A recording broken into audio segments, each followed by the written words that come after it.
Okay, so for this tutorial, ipapakita ko sa inyo kung paano mag-compute ng new grading system based from DepEd Order Number 31 Series 2020, the Interim Policy Guidelines for Assessment and Grading in light of the Basic Education Learning Continuity Plan. So based from this DepEd order, meron na lang tayong dalawang components. Ito ang written work at performance task. So wala na tayong quarterly assessment. So ito ay aking sample class record para may pakita ko sa inyo kung paano mag-compute ng grades in Excel based from this DepEd order number 31. Series 2020. So, I have here my students. Ayan. Yung HPS natin dito, ito yung highest possible score. Meron tayong written work. So, meron akong 5 written work dito. Tapos, 20 items each. Ayan. So, yung letter T natin dito, it means the total. Yung PS natin means the percentage. And WA, this is the weighted average. So, weighted average for written work for AP, ESP, and language, that is 40%. Ayan. So, sa performance task din, meron din akong 5 na nilagay dyan. Same lang din. We have the total, the PS, the weighted average, and this is the initial grade, then the quarterly grade. Okay, so, para makuha natin yung total ng ating written work. So, ang gagawin lang natin, lalagay tayo ng equal sign, tapos, i-click natin yung written work 1. Ano yung possible score niya? That is B7 hanggang dito sa sa EF7. Ayan. So, lalagyan natin yan ng word na sum. Pwede rin naman gawin nyo sum muna. Pwede rin na sa huli. Okay. So, tapos open parenthesis, then closed parenthesis, then enter. Ayan. So, this is equal to 100. Okay. Para makuha natin kay Ana, Marco, Yari, Mabel, Sabel, at Adam, napakadali lang. Para makopy natin yan, ang gagawin lang natin ay, ayan, yung dito sa pinakadulo, ida-drag lang natin yan pa baba. Ayan. So, mayroon na silang total score. Okay, so yung PS naman natin, this is the percentage score. Para makuha natin yung percentage score, ang formula natin dyan ay total score divided by the highest possible score. Okay. So dito, ang gagawin lang natin ay maglalagay tayo ng open parenthesis, tapos total, kung ilan yung total, divided by the highest possible score. So, G7 pa rin tayo dahil gumagamit tayo ng formula. Okay, G7. Tapos, close parenthesis, divided, times 100. Sorry, times 100. Ayan. Ngayon, ang gagawin lang natin dito ay, itong G7 na to, lalagyan natin to ng $sign para maging stable yung formula natin. So, ang ibig sabihin niyan ay, ito kasing G7, magbabago yan. Pag nag-drop tayo, magiging G8 kasi para kay Ana, kay Marco, ayan. Pero, itong $7, ito yung reference value natin. So, ito yung hindi magbabago. Ayan, times 100. Then, enter. Ayan.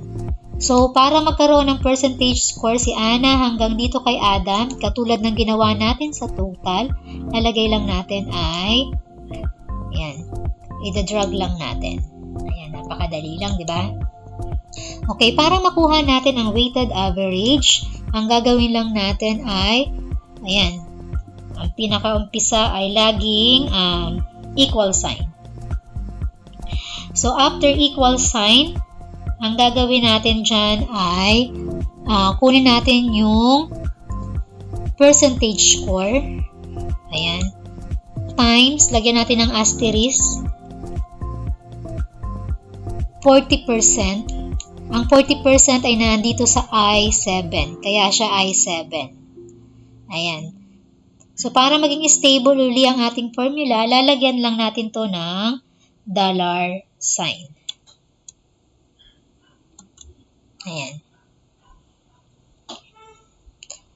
So, napakadali lang. Open and close parenthesis. Ayan. So, para makopy lang natin to, ang gagawin lang natin ay katulad ng ginawa ko sa total tsaka sa percentage. Ayan. Ida-drag lang natin pababa.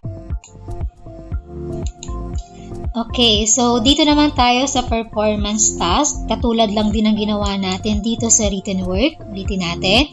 Lagyan uli natin ng equal sign. Sulat natin sum. Open parenthesis. So, performance task number 1. Yung 20 hanggang dito sa performance task 5. Task 5, yan. Close parenthesis. Tapos, enter natin. So, equivalent siya ng 100. Para magkaroon ng performance task lahat ng ating mga estudyante or total ng performance task ng bawat estudyante, ang gagawin lang natin dyan ay i-drag natin lang yan pababa. Ayan. So, yung PS din natin, katulad rin ng ginawa natin sa written work, ang gagawin lang natin ay i-click natin tong total, divide by total 07. Ayan. Lagyan natin ng parenthesis, open parenthesis, close parenthesis. Para maging stable yung formula natin, lalagyan natin ng dollar sign ito. Kasi yan yung reference natin. Tapos, sa labas nito, lalagyan natin ng 100%. Ayan. So, 07 na to, pag kinapin natin yan pababa, magbabago yan. 08, magiging 08. Kay Marco, magiging 09. Kay Yari, magiging 010. Pero, yung 07 natin, babalik pa rin tayo dito sa total niya. Ito yung hindi magbabago. Times 100. Ayan. Tapos, enter lang natin. Ayan. Then, after that, para makopy natin, drag lang natin pababa. Ayan. Dito rin naman sa ating weighted average, katulad din ng ginawa natin sa ating written work, ang gagawin lang natin ay click natin yung percentage score ni Ana. Ayan. Tapos, lagyan natin ng open parenthesis. Tapos, i-multiply natin sa weighted average. Ang weighted average ng performance task dito sa subject na to, kunyari sa AP, sa ESP, or sa language is 60%. So, i-click mo lang to. Ayan. Tapos, close parenthesis. Para hindi magbabago tong 60%, lalagyan uli natin ito ng dollar sign. Ayan. So, itong P8 na to, pag kinapin natin to pababa, magbabago. Pero, ang reference pa rin niya, may multiply pa rin natin yan sa 60%. So, gaganon lang. Tapos, enter lang natin. Ayan. So, para magkaroon din ng weighted average, si Marco, si Yari, si Mabel, Sabel, at Adam, napakadali lang. Ang gagawin mo lang dyan ay copy mo, drag, drop. Ayan. So, meron na.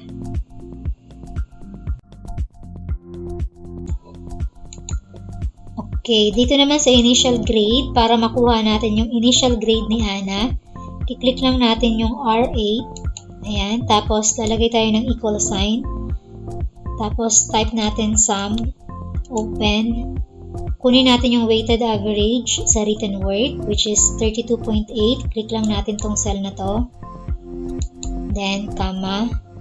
Tapos kunin din natin yung performance task, weighted average, etong 49.20. Ayan. So, maglalagay tayo dito ng dollar sign para maging absolute siya. Ayan. Ganun din dito sa Q8. Dollar sign. Tapos, close parenthesis. Then, enter. So, ang gagawin lang natin dito, ikakopy lang natin to, drag and drop, papunta dito kay Adam. So, eto na yung initial grade. So, para makuha naman natin yung quarterly grade, eto na yung gagamit tayo ng VLOOKUP. Type natin yung VLOOKUP. Tapos, open parenthesis. Kunin natin yung initial grade, which is R8. R8. Ayan. Lagyan natin ng comma. Ang sabi dito, table array. So, punta tayo doon sa ginawa kong transmuted grade. Nag-type ako ng transmuted grade. So, ayan. So, ang gagawin ko dito ay i-click ko yung A2 hanggang dito sa B42. So, A2 colon B42. So, ayan yun. Ang ginawa ko, tinype ko itong galing sa DepEd para makuha ko yung transmuted grade. Then, dito ako nag-start sa A2 hanggang sa B42. So, ilalagay ko dyan ay comma. Tapos, may nakalagay dito na call index number. So, saan daw dapat tingnan? So, ito ay nasa letter B, column 2. So, ilalagay ko 2, tapos comma. May lalabas dyan na true appropriate match. The values in the first column of table array must be sorted in ascending order. So, double click mo yung true. Ayan. Tapos, close parenthesis. Then, enter. So, meron na tayong quarterly grade. So, that is 88. So, ang initial grade niya ay 82. Ang transmuted grade niya ay 88. So, check natin kung tama yung 88 na transmuted grade kapag ang initial grade ay 82. So, check natin. So, dito, 82 ang kanyang initial grade. Ayan. So, dito tayo sa 80.80 to 82.39. So, that is 88. So, tama tayo. So, dito kung mapapansin nyo dito sa galing sa DepEd, nagsimula siya sa pinaka mataas, 100. Pero kapag ang gagawin mo na dito sa Excel, transmuted grade, ang gagawin mo, magsisimula ka dito sa pinaka umpisa, sa 0. Ito, pinaka mababa, 0 hanggang 100. Ito yun. 0 hanggang 100. Ayan. So, balikan natin tong ating quarterly grade. So, para mabigyan naman natin ng quarterly grade si Marco, si Yari, si Mabel, at si Isabel, pati na rin si Adam, ang gagawin lang natin ay drag and drop. Ayan. So, check natin isa-isa kung tama.